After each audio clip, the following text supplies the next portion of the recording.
Al-ihsan an ta'budallah ka'annaka tarahu fa in lam takun tarahu fa innahu yaraka.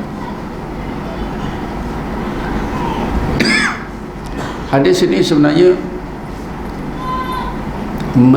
menyentuh secara langsung tentang berlakunya fana, kemudian fana billah, kemudian baqa billah, dan dengan sendirinya berlakulah apa yang dinamakan mukasyafah ilmiah. Ihsan itu anda beribadat kepada Allah seolah-olah anda melihatnya. Seseorang yang difanakan sajalah yang akan mengalami pengalaman, merasai pengalaman seolah-olah melihat Allah. Kenapa Nabi sebutkan seolah-olah melihat Allah? Karena yang dilihat oleh pandangan hati atau roh hanyalah ayat-ayat Allah.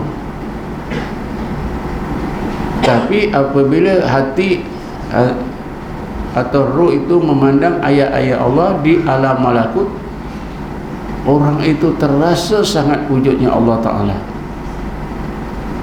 Karena itulah maka Nabi sebutkan seolah-olah memandang Allah. Kalau kita gunakan ungkapan begini, awak nampak ke betul hantu itu? Rasa betul. Tak nampak tapi macam memang ada betul lah. Saya seram, saya rasa dalam rumah itu satu macam, walaupun tak nampak tapi jelas dirasa. Kalau kita boleh gunakan satu pendekatan itu, boleh samalah apabila kita difanak, nampak apa tadi, difanakkan oleh Allah, nampak ayat-ayat Allah di alam malakut.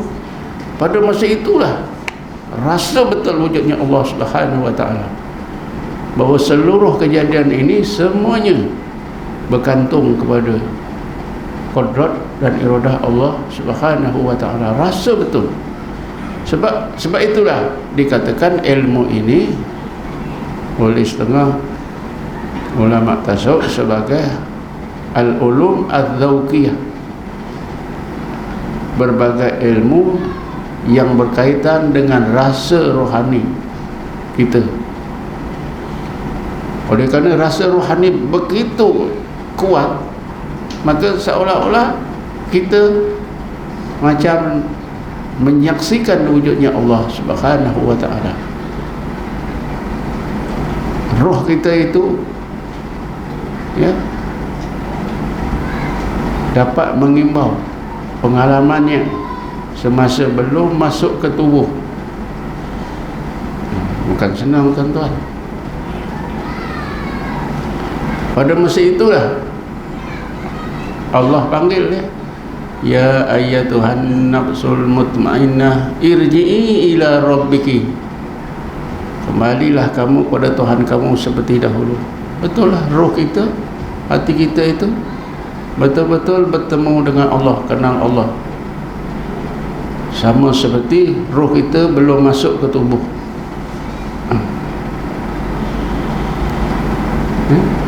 Radiyatan mardiyah, dalam keadaan redha dan diredai. Kita nak cari keredaan Allah yang sebenar. Kalau kita tak difanakkan oleh Allah, kita tak akan tercapai.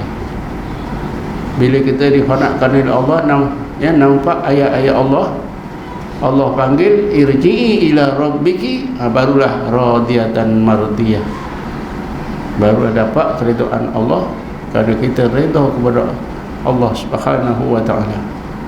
Fadkhuli fi ibadi, barulah kita menjadi hambanya.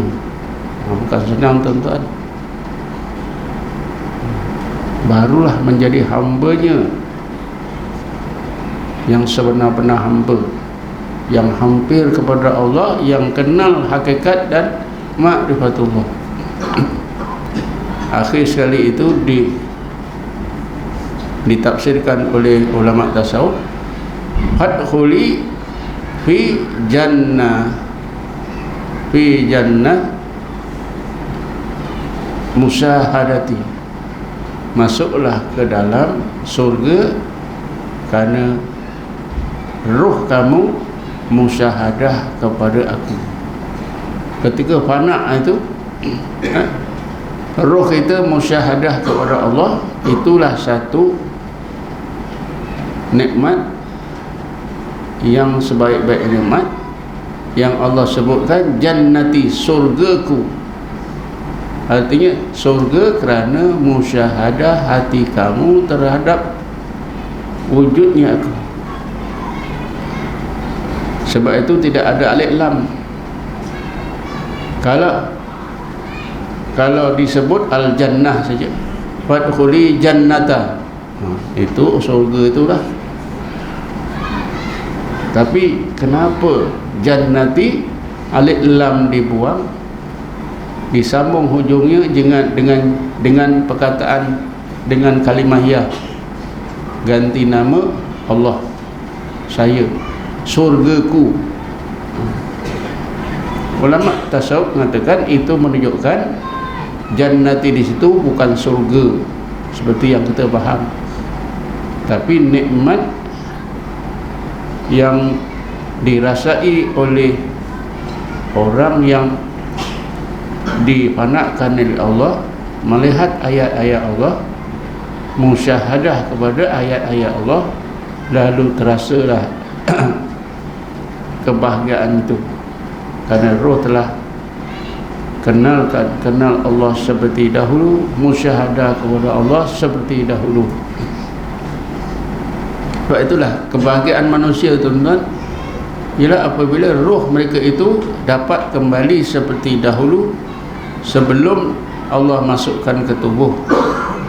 Wa id akhadha rabbuka min bani adam min duhurihim dzurriyyatahum wa asyhadahum ala anfusihim alastu birabbikum qalu bala syahidna. Ingatlah kamu ketika Tuhan kamu Allah mengambil daripada tulang sulbi anak-anak Adam akan zuriat mereka. Allah berfirman, wahai para roh manusia, tidakkah aku ini Tuhan kamu? Qalu, maka para roh manusia menjawab, bala, bahkan engkau lah Tuhan kami ya Allah, syahidna, kami saksikan. Kalau roh kita dapat kembali seperti itu, itulah kebahagiaan manusia yang sebenar.